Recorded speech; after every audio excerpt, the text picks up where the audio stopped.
Hello नमस्कार। कैसे हैं आप सब लोग? आशा करते हैं सब अच्छे होंगे, मस्त होंगे, स्वस्थ होंगे। तो आज का जो हमारा टॉपिक है, आज हमारा टॉपिक है कुंभ राशि पर हम वीडियो बना रहे हैं। मार्च 2024 में आपका कैसा रहेगा उसे थोड़ा समझाने की कोशिश कर रहे हैं। और इसलिए आज हमने थोड़ा चार्ट भी आपका तरीके से बना दिया जिससे आप इसे समझ सको कि कौन से भाव में कौन सा भाव का क्या मतलब होता है। ठीक है। और आपके सारे लगा दिए हैं कि इस समय कहाँ कौन सा ग्रह आपका बैठा हुआ है, ये समझाने की कोशिश करिए। तो उसे अब वीडियो शुरू करते हैं, अपना बताने की कोशिश करते हैं कि कैसा आपका मार्च का महीना रहेगा। ठीक है, शुरू करते हैं। तो कुंभ राशि में जो है आपका राशि परिवर्तन हो ही रहा है, मतलब आपका ग्रह राशि परिवर्तन हो रहा है। आपके बुध, मंगल, सूर्य और शुक्र ये परिवर्तन कर रहे हैं। ठीक है। मंगल आपके यहाँ पर है। ठीक है। तो 15 मार्च को यहाँ पर शिफ्ट कर जाएंगे, यहाँ पर आ जाएंगे, आपके लगन में आ जाएंगे। ठीक है। और आपके 7 मार्च को आपके शुक्र देवता भी यहाँ पर आ जाएंगे। ठीक है। इसी के साथ आगे चलते हैं। आपके जो सूर्य हैं, सूर्य आपके यहाँ पर आ जाएंगे, आपका 15 मार्च को इधर आ जाएंगे आपके सेकंड हाउस में। और बुध देवता भी आपके सेकंड हाउस में आ जाएंगे 7 मार्च को। ठीक है, आप समझ गए। तो अब इसे समझाने की कोशिश करते हैं कि आपके लिए इनका मिला जुला असर कैसा रहेगा और इनसे क्या फ़ायदा आप ले सकते हैं। पहले आप समझिए, यहाँ पर 3 युति बन रही हैं। ठीक है, यहाँ भी 3 युति बन रही हैं आपकी, और यहाँ भी 3 युति बन रही हैं। ठीक है। आपकी यहाँ पर कौन कौन सी युति बन रही हैं? आपकी यहाँ पर शनि के साथ आपकी मंगल और शुक्र की युति बन रही है। ठीक है। और यहाँ पर राहु के साथ बुध और सूर्य की युति बन रही है। अगर हम इस दृष्टि से देखते हैं, मित्र के हिसाब से देखते हैं, तो बुध के साथ यहाँ ये बुध के साथ अगर राहु और आपके ये हो गए आपके सूर्य और राहु और सूर्य और बुध की जो युति बन रही है वो बहुत अच्छी युति बन रही है, कहीं दिक्कत नहीं है। अब यहाँ समझने की कोशिश करते हैं, ये हाउस हमारा किसका है? ये हाउस हमारा सेकंड हमारा हाउस है धन का। यानी जब यहाँ ये आ जाएंगे तो धन का मामला आपके लिए अपने आप ही अच्छा हो जाएगा। ठीक है। तो इसे हम थोड़ा सा ब्रीफली समझाने की कोशिश कर रहे हैं आपको। ठीक है। क्या है, एक तो आप ये समझ लीजिए, फाइनेंस की बात कर लेते हैं। तो मंगल आपके लगन भाव में तो है ही, आप ये समझ लीजिए आपका जो रुका हुआ पैसा है वो आपको प्राप्त हो जाएगा। ठीक है। अब आपके आने वाले पैसे को देखते हैं दूसरे भाव में, यानी आपके धन भाव में। ये तीनों यहाँ पर कौन मिल गए हैं? आपके राहु भी मिल गए हैं, और आपके सूर्य भी मिल गए हैं, और आपके बुध भी मिलते हैं। तो इसका मतलब ये भाव किसका? धन का भाव है। जब धन का भाव है तो धन आगमन अपने आप ही आने लग जाएगा। धन की कहीं भी रुकाई नहीं होने की है अपनी। ठीक है ना। धन अपने रूप से पूर्ण रूप से बरसेगा। आप समझ सकते हैं क्यों भाई? बुध देवता क्या करते हैं? बुध का क्या काम है? बुद्धि का काम है। बुद्धि देते हैं आपका। आपका सूर्य का क्या काम है? सूर्य आपको आगे बढ़ने की क्षमता भी देते हैं, लीडरशिप भी देते हैं। और राहु महाराज तो हैं जो परिवर्तन का काम करते हैं। जब ये तीनों चीज़ें मिलेंगी तो परिवर्तन आएगा। परिवर्तन किस चीज़ का होगा?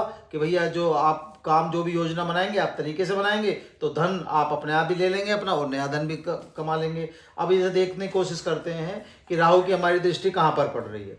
राहु की हमारी दृष्टि कहाँ पर पड़ रही है? 5वीं दृष्टि पड़ रही है आपके इस वाले भाव में। ठीक है ना। ये भाव किसका है? ये आपका नौकरी का भी है, रोग का भी है, शत्रु का भी है, और ऋण का भी है। तो आप अंदाजा लगा सकते हैं जब राहु की यहाँ पर दृष्टि पड़ रही है तो नौकरी संबंधी जो भी आपका कोई काम है, क्योंकि राहु इस समय क्या कर रहे हैं? परिवर्तन का काम कर रहे हैं। परिवर्तन का काम कर रहे हैं तो आप जो भी परिवर्तन संबंधी काम है आपका, चाहे आप नौकरी लेना चाहते हैं, चाहे नहीं लेना चाहते हैं, चाहे प्रमोशन करना चाहते हैं, तो कहीं ना कहीं आपका परिवर्तन 100% होने के चांसेस है। ठीक है। अच्छा, रोग के हिसाब से देख लेते हैं। तो रोग अगर कोई चल रहा होगा तो वो भी डायग्नोज हो जाएगा, उसमें भी आपको आराम मिलना चाहिए। ऐसे ही अब आप क्या आ जाते हैं? ऋण पे आ जाते हैं। कोई भी आपका लोन वगैरह चल रहा होगा तो वहाँ भी आपको 100% सफलता मिल जानी चाहिए।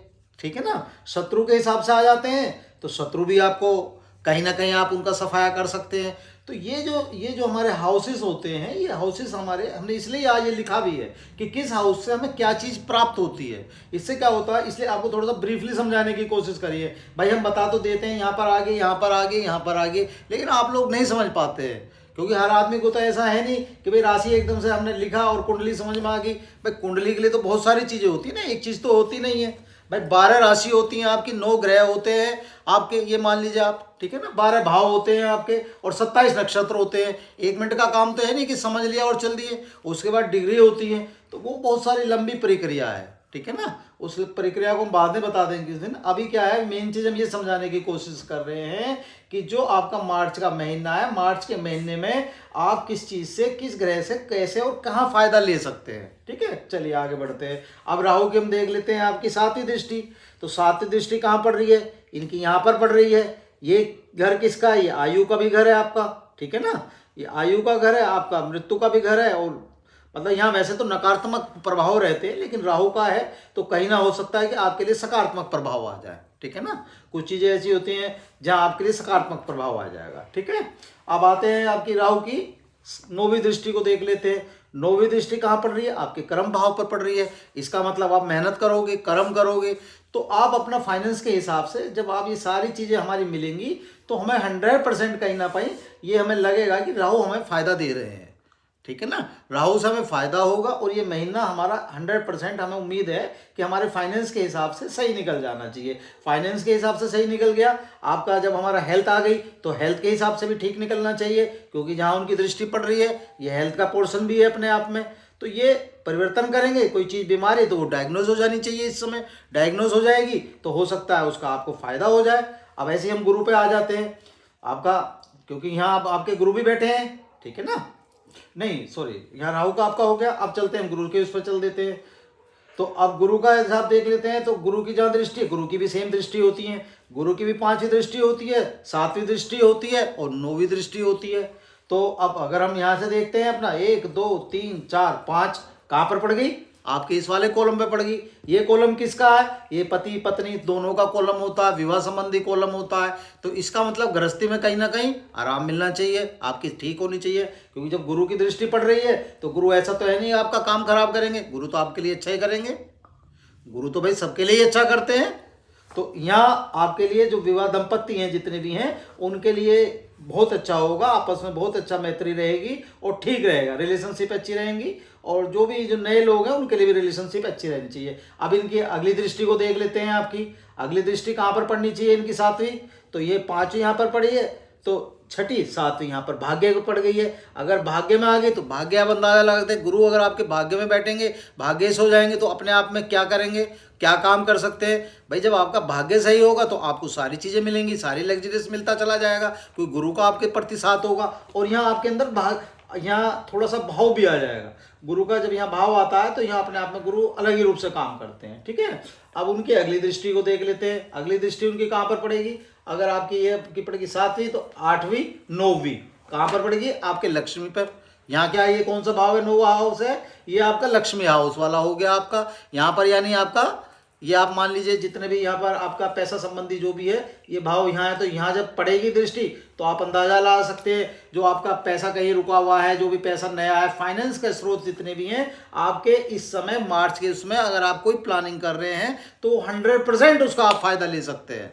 ठीक है ना, 1% नहीं 100% फायदा ले सकते हैं। अब आप समझ लीजिए आपका फाइनेंस हो गया, आपकी हेल्थ भी इन्होंने देख ली, आपकी नौकरी भी देख ली। भाई हर आदमी को जीने के लिए क्या चीज़ चाहिए, यही तो चाहिए, रोटी कपड़ा और मकान। भाई रोटी भी आ गई, कपड़ा भी आ गया, मकान भी आ गया, तो तीनों चीज़ें हमारी अपना हिसाब से हमें मिल गई हैं। ठीक है ना, तो उस हिसाब से जो आपका ये कुंभ राशि के लिए जो मार्च का ये आपका है, आपका 2024 का जो महीना है बहुत अच्छा होना चाहिए हमारे हिसाब से।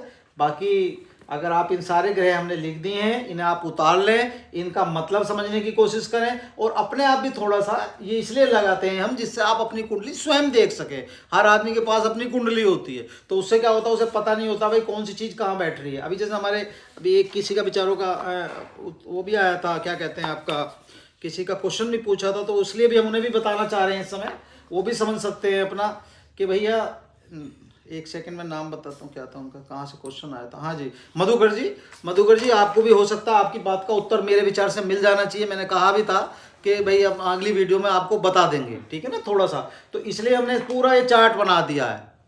आपको उस चार्ट के माध्यम से हमने बताने की भी कोशिश करी है कि कौन से भाव में, क्योंकि 12 भाव होते हैं, ठीक है ना, 12 ही राशि होती है, 9 ग्रह होते हैं और आपके 27 नक्षत्र होते हैं, ठीक है ना, तो वो तो बहुत सारी लंबी चीजें, लेकिन हमने थोड़ा सा आपको समझा दिया है कि आप कौन से भाव से क्या मतलब निकलता है, किस भाव से क्या अभिप्राय आता है। इस भाव से यहाँ आप स्वयं बैठे हो, यानी यहाँ आप स्वयं हो, या आपकी जो लगन है यहाँ आप स्वयं बैठे हो, तो इससे आप हर चीज का अंदाजा लगा सकते हैं।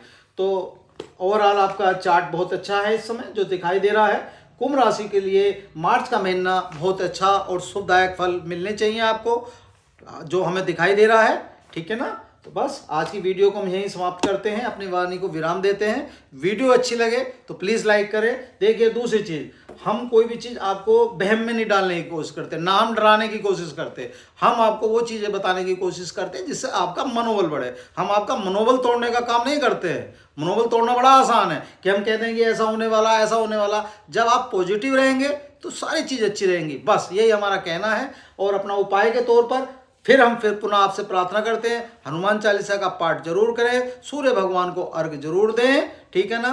और कोशिश करें, अगर बुधवार के बुधवार आप अपना चारा खिला सकते हैं तो गाय वगैरह को, तो किसी भी उसमें जाके अपना गौशाला वगैरह में जाके कोशिश करें कि चारा खिलाने की कोशिश करें।